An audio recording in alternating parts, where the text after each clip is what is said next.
Other things not to do at the table are taking medications. It makes other people very uncomfortable to see you taking a medication. Even if you need to do that before a meal, it should be very, very unobtrusive. It should be something that you do not do when other people are watching. Hygiene, don't assume that after a meal you can apply lipstick. You cannot use a toothpick at the table. You cannot use your finger to get something out of your teeth at the table. All of those things are very offensive and will disturb the other diners. Using your cell phone. The cell phone should be under the table. It can be in a briefcase. It can be in a handbag. If it rings, reach down, turn it off, say to your dining companions, "I'm so sorry, I thought I had turned that off." Don't look at the display. Don't answer the call to say, "I'm sorry, I can't talk right now, I'll call you back." You are saying to your dining companions that whoever is calling you is more important than they are. This should be out of the picture.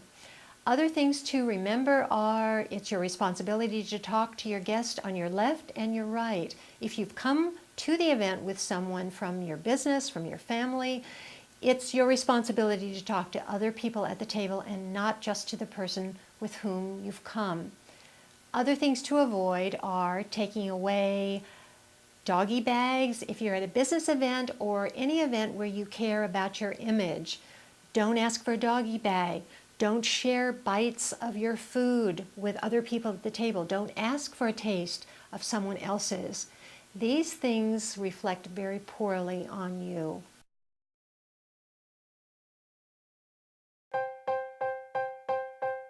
Despite what modern culture says, fashion and modesty can totally collide. Of course, it's not easy to dress modest and fashionable, but it can totally be done. For us, as Christian girls, modesty has to start in the heart. It's not about a list of rules, it's not about legalism. It's about us honoring God in every area of our lives. We're going to show you some of our secrets for dressing modest and fashionable. It can be really hard to find modest shirts right off the rack, but with a little creativity, you can make a lot of them work. Low-cut shirts. You can add a cami underneath, you can add a scarf on top, or a button-up underneath. Shirts without enough coverage. You could add a layer underneath, you can add a denim jacket on top, or you could put a cardigan over it. Shirts that are tight in the chest area, a great option is to add a scarf on top. Shirts that are too short or on the edge, you could add a cami underneath to add some length, or you could add an actual layer underneath. And shirts that aren't fixable, just ditch them. A good saying is, when in doubt, go without.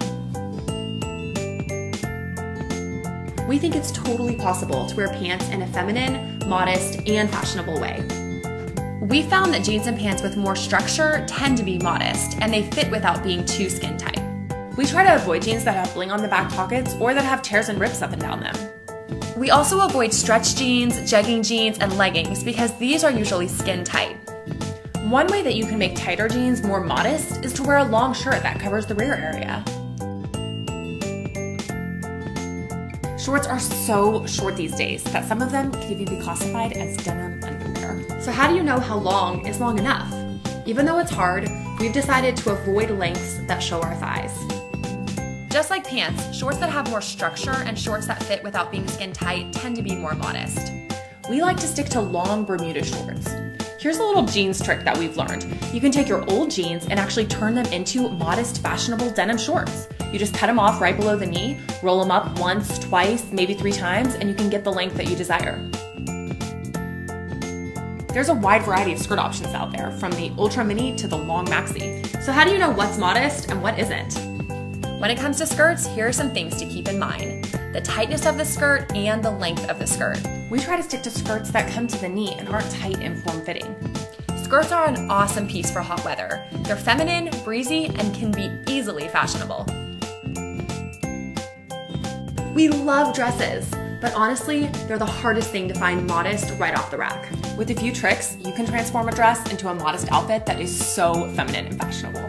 If the dress is too low in the front, you can add a cami underneath, and if it needs more coverage all around, you can add a cute button-up underneath. You can also add a denim jacket, which is one of our favorite pieces. And if you have a dress that's too short, a great trick is to add another skirt underneath to give it some length. Dressing modestly doesn't mean throwing out fashion. Dressing modestly doesn't mean we're ashamed of our bodies. Dressing modestly is simply valuing what has value. It's time to set a new trend.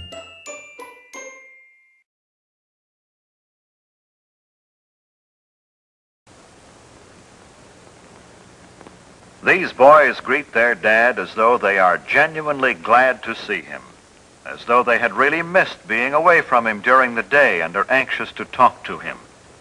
This is the time for pleasant discussion in a thoroughly relaxed mood. They don't pick this time of the day to spring unpleasant surprises on Dad. If they have disagreeable news, they'll postpone the discussion until another time. And this is no time to dun Father for a raise in your allowance, new clothes, or argue about other financial matters. Ah, dinner time. Yes, Mother, Junior remembered to clean up.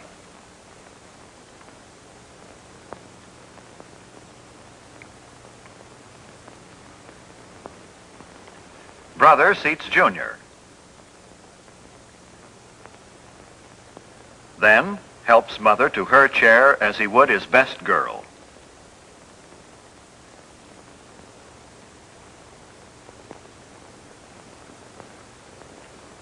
Well, the dinner date has begun, and they're all happy about it.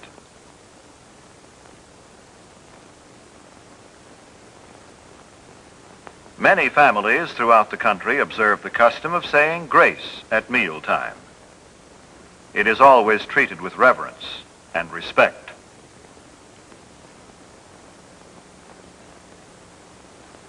Napkins on the lap, the family awaits service. They converse pleasantly while Dad serves. I said pleasantly, for that is the keynote at dinner time. It is not only good manners, but good sense. Pleasant, unemotional conversation helps digestion. Father serves Mother first, then daughter, then the boys. Don't worry, fellas, you won't get left.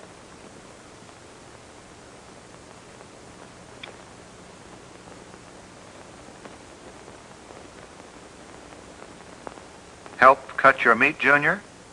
Of course. By example, older children can teach younger ones good table manners.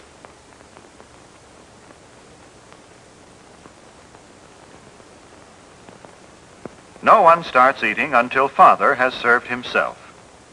Always wait for the hostess, in this case Mother, to begin eating before you start. Let Father and Mother guide the conversational trend if they desire. After all, they made all this possible and may want to talk over their day with each other. Tell Mother how good the food is. Maybe Sis rates a compliment too. It makes them want to continue pleasing you. Well, all this is good general advice, but there are some specific don'ts. Maybe the family will demonstrate for us. Don't monopolize the conversation and go on and on without stopping. Nothing destroys the charm of a meal more quickly. To say that the rest of the group is bored would be a gross understatement.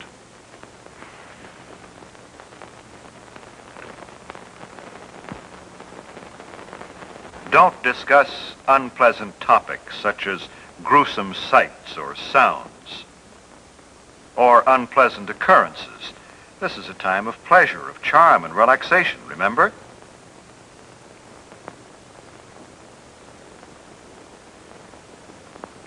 Don't make unkind comparisons about your standard of living. The dinner table is no place for discontent. It makes Dad and Mother uncomfortable and unhappy.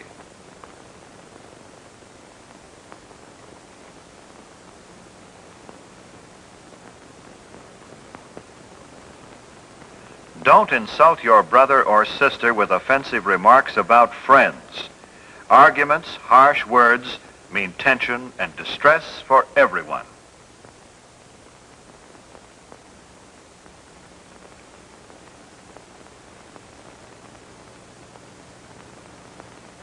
Do remember simply this.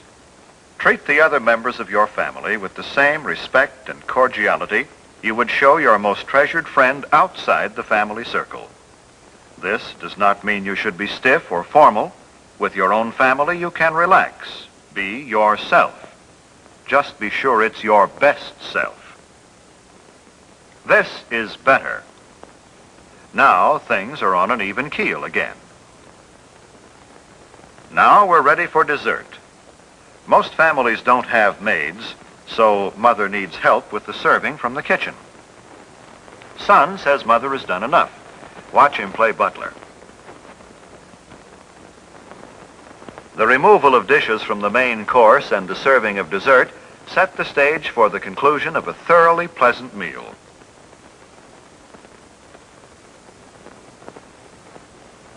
Do you begin to see now how a date with your family can be a truly special occasion? Do you know why brother and sister looked forward to the evening? When the dinner hour at home is treated with a certain amount of graciousness and ceremony, it can be memorable. There is no family so poor but that the evening meal can be eaten in an atmosphere of warmth and gentleness. There is no family so busy but that it can come together in the evening for a dinner date which will give its members something to look back upon with happiness all their days.